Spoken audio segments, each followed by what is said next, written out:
Bom dia, pessoal. Como vocês estão? Deixa eu posicionar melhor aqui a câmera para vocês. Vamos dar início a mais uma aula de bioquímica. Nossa terceira aula, né? Já estudamos aminoácidos e proteínas, já estudamos os lipídios, né, na semana passada, e esta semana nós vamos dar início ao estudo dos carboidratos. Então, tenha uma boa aula. Qualquer dúvida, estou à disposição de vocês. Vou compartilhar com vocês aqui os slides.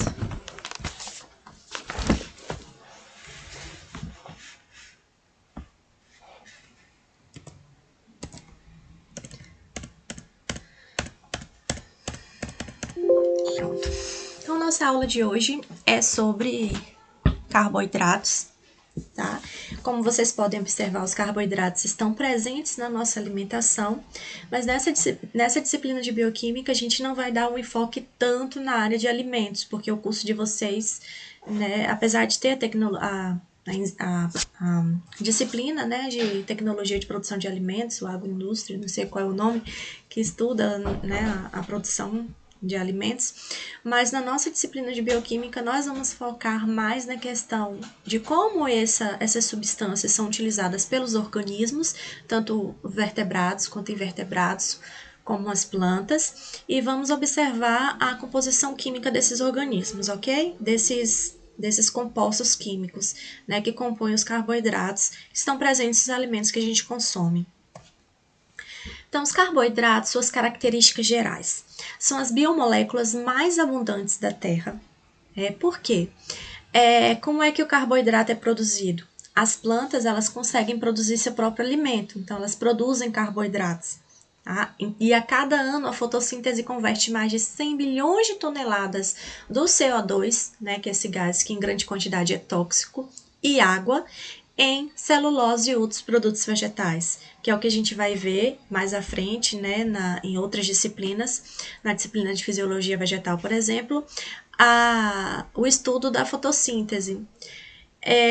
Então, os carboidratos, o que são polímeros de carboidratos, também conhecidos como glicanos? Eles agem, dentre as principais características, eu elenquei algumas aqui, eles agem como elementos estruturais e protetores na parede vegetal e bacteriana e nos tecidos conectivos dos animais.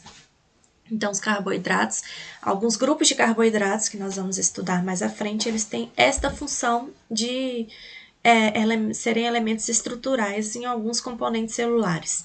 Além disso, alguns carboidratos também têm a propriedade de lubrificar as articulações, né, dos animais, auxiliam no reconhecimento e adesão intracelular. A gente vai observar alguns componentes que estão presentes em bactérias e em alguns insetos que proporcionam essa capacidade de adesão.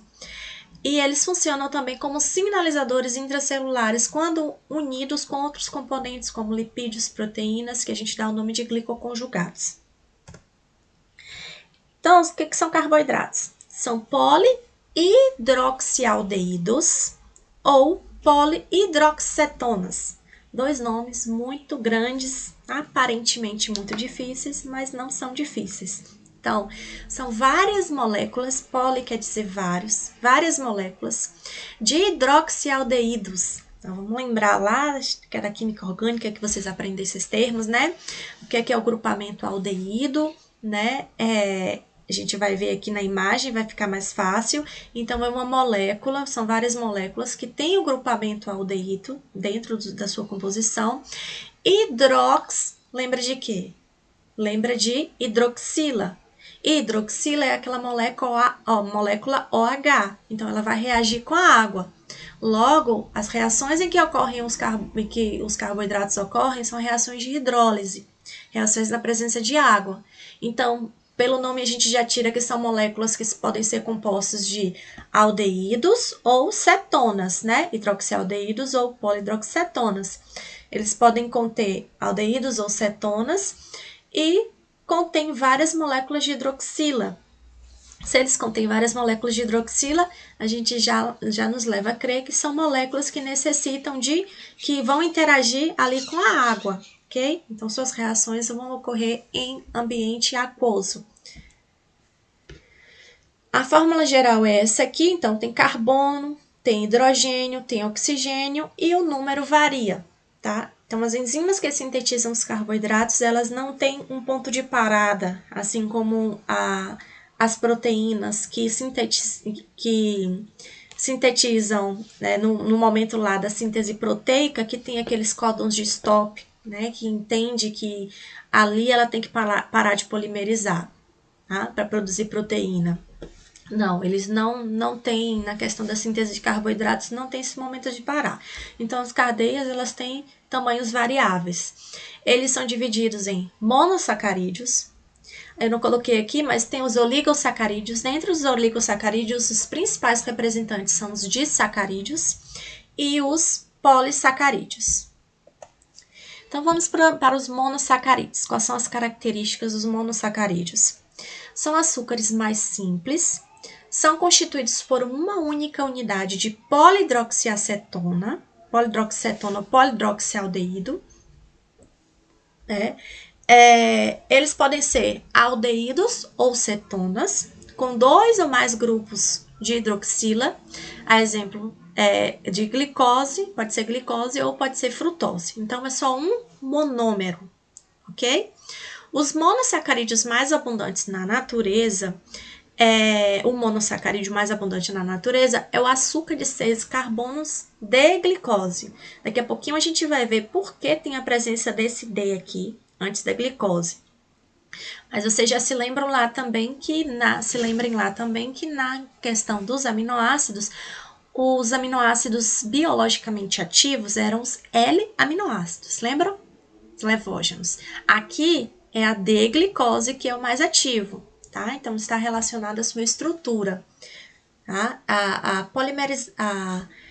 O comportamento que eles têm em função da luz polarizada, né? Como é que eles ficam por conta do carbono que tem a capacidade de girar, tá? Então, essas moléculas, elas podem assumir outras formas, tá? Mas eu vou explicar mais um pouco na figura que vai aparecer. Qual é a característica dos monossacarídeos? A nomenclatura, ela termina com o sufixo -ose. Então, dextrose, glicose, maltose. As duas famílias de monossacarídeos, as duas famílias de monossacarídeos são aldoses e cetoses. Aldoses quando o grupamento C-O está na extremidade da cadeia, e cetoses quando o C-O está em qualquer outro local da cadeia. Então, os monossacarídeos são sólidos cristalinos e incolores, solúveis em água. Então, são substâncias hidrofílicas. A maioria tem sabor adocicado. Quando o grupo carbonila está na extremidade da cadeia de carbonos, ele está em um grupo aldeído. Então, lá na nomenclatura dele, a gente coloca um finalzinho porque ele pertence ao grupo das aldoses, ok? Quando o grupo carbonila está em qualquer outra posição, ou seja, em um grupo cetona, tá? Então, o monossacarídeo é uma cetose. Então, eles podem ser divididos em aldoses e cetoses, a depender da posição da carbonila. Aí aqui vai ficar bem mais fácil para vocês compreenderem. Por exemplo, o grupamento carbonila é quando o carbono está em uma dupla ligação com o oxigênio, ok? Quando esse grupamento está na extremidade da molécula, ele está em um grupamento chamado aldose. Então, ele é um aldeído. Então, aqui é um D-gliceraldeído ou uma aldotriose, tá? Quando o carbono, a carbonila, ela está em qualquer outro lugar na estrutura que não seja na extremidade, ela é uma cetose. Então, a gente dá o nome de dihidroxiacetona ou uma cetotriose, ok? Por que tem esse D aqui do lado?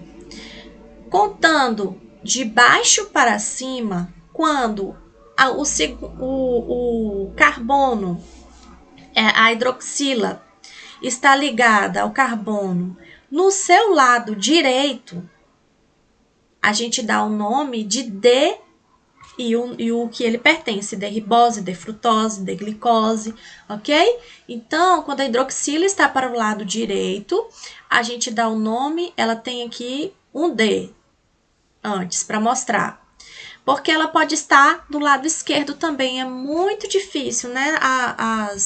Os carboidratos ativos, eles estão do lado direito, tá? Assim como os aminoácidos estão do lado, a hidroxila está do lado esquerdo, ok? Mas esses carbonos quirais, eles têm a capacidade de girar. Então, essa molécula não é uma molécula rígida, ela tem a capacidade de dobrar. Então, a gente tem duas formas que eles podem assumir. E também dependendo do número, quantos carbonos tem aqui? 1, 2, 3, 4, 5, 6. Então, aqui a gente tem uma hexose de glicose e uma aldohexose. Aqui a gente também tem uma hexose, aqui a gente tem uma pentose, porque, olha, 1, 2, 3, 4, 5 carbonos. É uma D-ribose, uma aldopentose, ok? Então, os monossacarídeos, eles têm centros assimétricos. Que centros assimétricos são esses? São aqueles carbonos que estão ligados a radicais diferentes e têm a capacidade de rodar. Então, eles podem assumir outras formas, outras conformações. Em sua maioria, as hexoses dos organismos vivos são isômeros D, tá? Quando a hidroxila está ligada ao carbono ali do lado direito, também chamado de dextrose. Parando para lembrar que os aminoácidos encontrados nas proteínas, ou seja, os aminoácidos biologicamente ativos, são isômeros L, ok? Então, aqui, outro exemplo. Deixa eu tentar dar um zoom para ficar mais fácil. Então, dependendo do número de carbonos, a gente vai classificar essas estruturas. Então, aqui a gente tem 3 carbonos, tá? O D, porque a hidroxila tá ligada aqui do lado direito.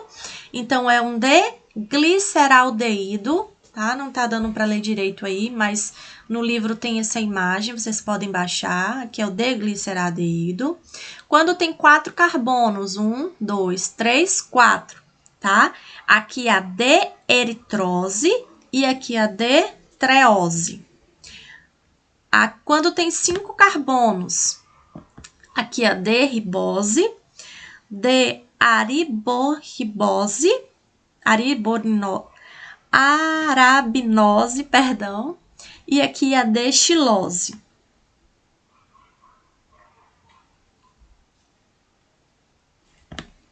Quando tem 6 carbonos, tá? E lembrando que são aldoses, né? E aqui são as cetoses. Aldoses porque a carbonila está na extremidade da estrutura e cetoses porque ela está em qualquer outra posição que não seja extremidade. Aqui são as aldoses de 6 carbonos, D-aldose, né? D-altrose. As mais conhecidas aqui vem grifadinho, que é a D-glicose e a D-manose. D-galactose, né? Também é muito conhecida. E aqui embaixo, nós temos as cetoses, né? Porque a carbonila está em outra posição que não é na extremidade. Ok? De 5, então, são cetoses de 5 carbonos e cetoses de 6 carbonos.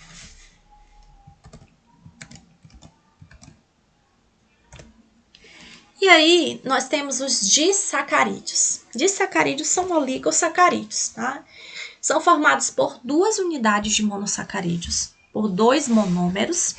Termina também com o sufixo -ose. E o que une um monômero ao outro? Uma ligação glicosídica.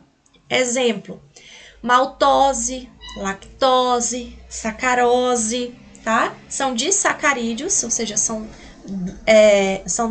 é uma molécula, né, ligada, 2 moléculas ligadas por uma ligação glicosídica.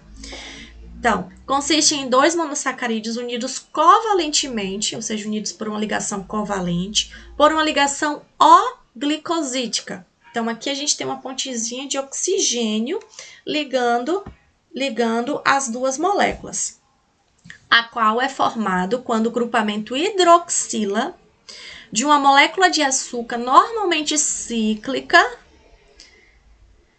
reage com o carbono da outra molécula.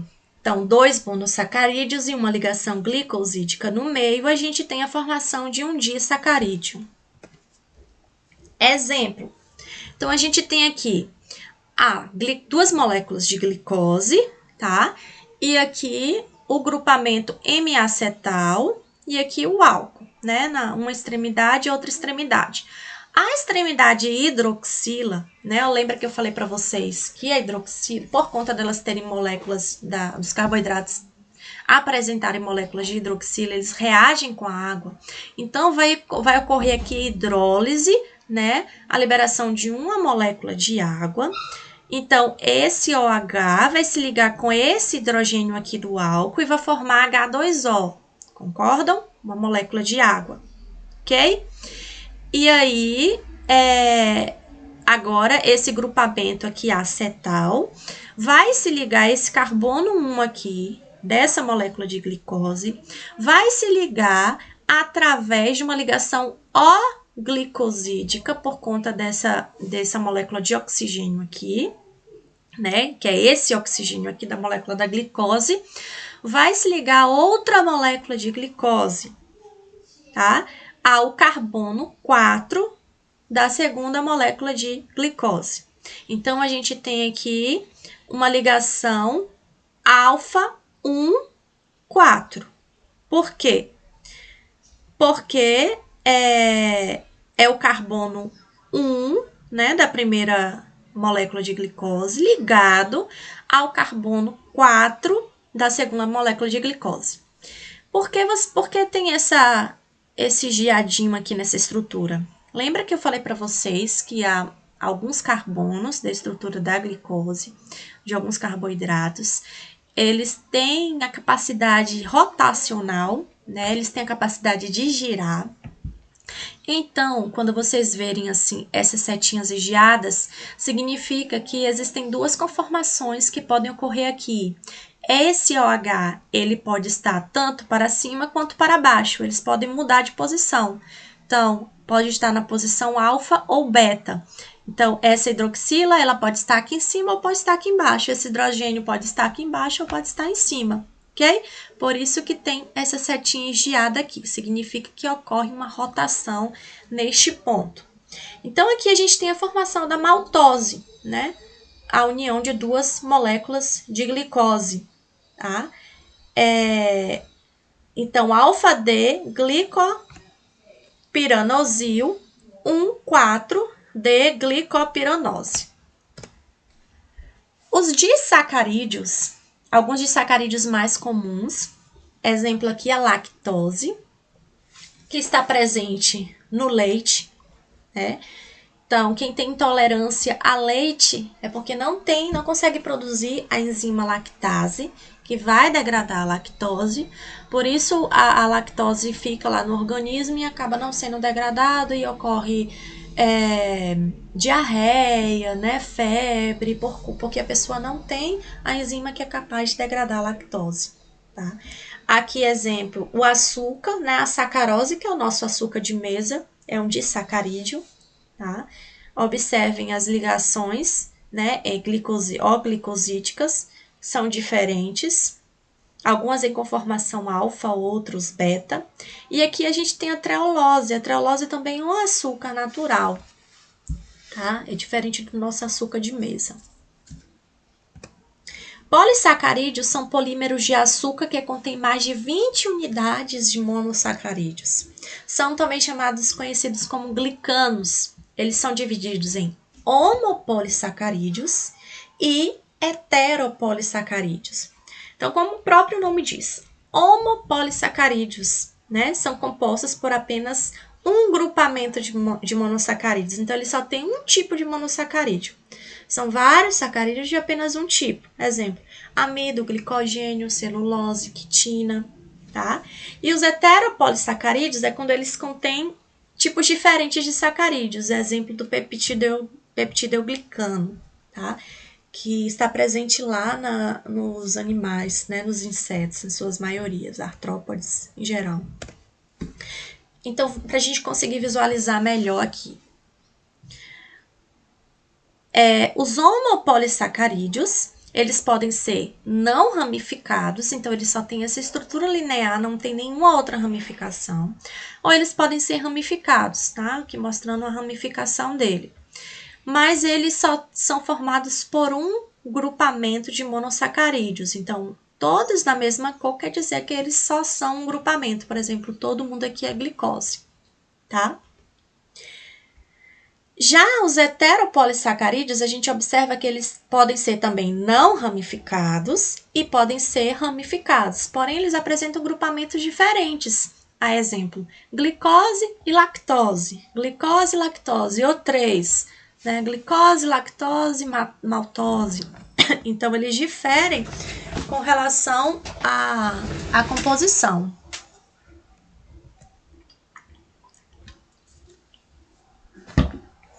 Exemplos de polissacarídeos, com relação aos homopolissacarídeos de armazenamento de combustíveis. A gente tem como exemplo o amido, que é a forma de armazenamento de energia em células vegetais, e o glicogênio, que é a forma de armazenamento de energia em células animais, tá? Aqui um exemplo dos grãos de amido e da fórmula do glicogênio, né? Que é a união de várias moléculas de glicose, tá? Eu vou explicar mais à frente um pouco como ocorre essa estrutura dele aqui, né? A estrutura linear e as ramificações. Então, observe aqui como é a molécula de glicogênio, né? Ele é cheio de ramificações. Então, glicogênio e amido. Vamos pegar essa estrutura aqui e vamos destrinchar, ver como é que ele é formado. Ele é formado por uma sequência linear de moléculas de glicose, tá? Então, aqui são moléculas de glicose unidas uma à outra através de ligações alfa-1, 4, com ligações O-glicosídicas, significa que o oxigênio está ligando duas moléculas de glicose através da ligação alfa-1, 4, porque é o carbono 1, né? Se a gente for contar aqui o carbono, esse aqui é o carbono 1 ligado ao carbono 4 da segunda molécula de glicose. Nós temos duas extremidades nessa conformação linear. Uma extremidade redutora e uma extremidade não redutora. Então, no momento em que a célula precisar de energia e que essa molécula aqui tiver que ser quebrada, essas ligações glicosídicas tiverem que ser quebradas para liberar a glicose para a oxidação, essa quebra vai começar aqui nessa extremidade não redutora, né? Porque se ela é não redutora, o outro composto que é redutor, tá? E aqui as ramificações que a gente observa, então como são compostas essas ramificações? A gente viu que na estrutura linear, as moléculas de glicose são ligadas por ligações alfa-1, 4. Nas ramificações, as moléculas de glicose, elas são unidas por ligações alfa-1, 6. Significa que é o carbono alfa, né? Da molécula de glicose, dessa molécula de glicose, ligado com o carbono 6 da segunda molécula de glicose. E aí segue a estrutura linear que eu mostrei aqui em cima. Então, ela tem duas extremidades, a extremidade não redutora e a extremidade redutora, tá? Isso vai implicar em uma extremidade vai ser oxidada e outra extremidade vai ser reduzida. Então, os polissacarídeos, agora exemplificando homopolissacarídeos com funções estruturais. Nós vimos os homopolissacarídeos com funções de reserva. Exemplo, amido e glicogênio. Agora nós vamos ver homopolissacarídeos com funções estruturais. O exemplo que eu trago é a celulose e a actina. A celulose é uma substância fibrosa, ou seja, rígida, resistente e insolúvel em água. É encontrada na parede celular de plantas, é encontrada em caules. Então, a celulose é utilizada para fazer papel, é utilizada para diversos fins. A quitina, ela também é um polissacarídeo, um homopolissacarídeo, porque ele é formado só por moléculas de glicose. A única diferença da quitina com relação à celulose, porque elas são muito parecidas, é a substituição de um grupo hidroxilano carbono 2 por um grupo aminoacetilado. Tá? Ela está presente no exoesqueleto duro dos insetos, lagostas, caranguejos. Tá? Então, ambas apresentam estrutura rígida, proporcionam rigidez à estrutura em que elas estão presentes. Então, aqui mostrando a molécula da celulose, né? E a molécula da quitina, tá? Aqui. Então, qual a diferença da molécula da celulose para a molécula da quitina? É esse grupamento amina aqui, né? Acetilado no carbono 2, ok? Então, eles são formados por ligações alfa-1, 4, ligações oglicosídicas, tá? E enquanto que a celulose é formada por ligações beta-1, 4, tá? Então, isso vai ter uma implicação também. Então, o glicogênio e o amido, que podem ser ingeridos na dieta e são ingeridos, eles são hidrolisados por alfa-amilases e glicosidases. Tá? Então, alfa-amilases, ases, sempre que tem ases no final, trata-se de enzimas. Então, são enzimas que degradam o amido. Glicosidases são enzimas que degradam glicose, né? Então, enzimas encontradas na saliva, no intestino, elas quebram as ligações glicosídicas alfa-1, 4, que estão presentes entre as unidades de glicose. A maioria dos vertebrados não consegue utilizar a glicose como fonte de energia. Por quê? Porque a gente não consegue comer papel, porque a gente não consegue comer capim também, né? Porque ele tem essa ligação. Né? Os animais conseguem por um motivo específico, né? Porque a gente não consegue, ok? Então, por que os cupins conseguem degradar as portas, né? As madeiras em geral?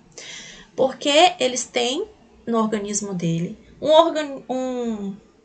organismo que vive em simbiose, né? O triconinfa, e ele tem essas enzimas que degradam as ligações beta-1, 4, tá?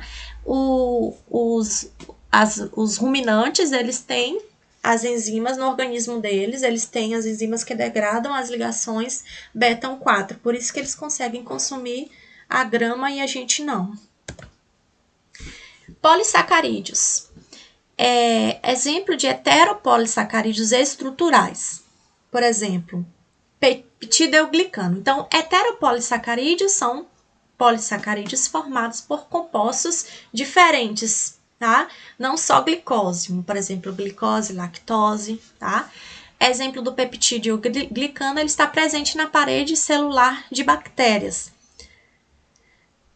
Um outro heteropolissacarídeo estrutural é o AGA, que é uma mistura de heteropolissacarídeos sulfatados. Então, na estrutura dele há a presença de enxofre, compostos por D-galactose e um derivado de L-galactose, unidos entre o carbono 3 e o carbono 4 por uma ligação éter. E ele é muito utilizado nos laboratórios, tá? Porque ele tem a propriedade de formar géis. Então, você dilui ele ali na água, aquece e deixa esfriar. Depois que ele esfria, ele forma um gel. E nesse gel você pode fazer meio de cultura, você pode fazer gel de eletroforese para correr amostras de RNA, amostras de DNA, amostras de proteína. Cria um ambiente poroso, uma malha em que as moléculas conseguem atravessar e a gente corando essas moléculas, a gente consegue visualizar. Identificar o ponto isoelétrico, identificar o peso dessas moléculas. Então, dentro do laboratório, essa substância, exemplo da agarose, né, são muito utilizadas. Então, aqui é o exemplo da agarose, a estrutura da agarose, tá? que é muito utilizada, é formada por ligações beta 1,4. São conectadas através da ligação éter, né, no carbono 3 da molécula, né, com o carbono 6 da outra molécula. E os polissacarídeos? Exemplos de polissacarídeos, glicosaminoglicanos. Esses polissacarídeos são exclusivamente de animais e bactérias, então eles não estão presentes em plantas. Então, monossacarídeos são formados por um único monômero, por exemplo, só a glicose. Disacarídeos são formados por 2 monômeros, tá? E polissacarídeos são formados por vários. Exemplos, o ácido hialurônico, que é muito utilizado na indústria da beleza, né? Para as rugas, marcas de expressões, olheiras. Se vocês forem pesquisar aí o ácido hialurônico, tá na moda, tá em alta, tá top. Qual é a função dele? Ele lubrifica as articulações, ele faz parte da matriz extracelular de cartilagens de tendões, então ele tem essa função de lubrificar, de proporcionar elasticidade, de melhorar a consistência, tá? Então, nessas estruturas rugosas da pele, a gente passa, quando vai chegando a uma certa idade, começa a usar isso aí. Condroitin sulfato auxilia na resistência a tendões, apresentado por cartilagens, ligamentos. Queratan sulfatos estão presentes também nas cartilagens, nos ossos, em várias estruturas duras, que são formadas por células mortas, exemplo, chifres, cabelos, cascos, unhas, garras. E a heparina, que é um polissacarídeo utilizado como agente terapêutico para inibir a coagulação do sangue.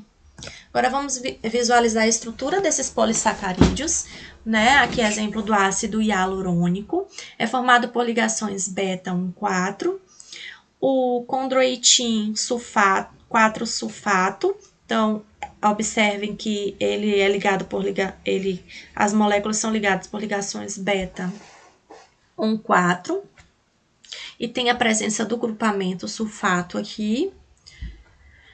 Queratan sulfato também tem a presença do grupamento sulfato, né, proporcionando uma eletronegatividade aqui na molécula, tá?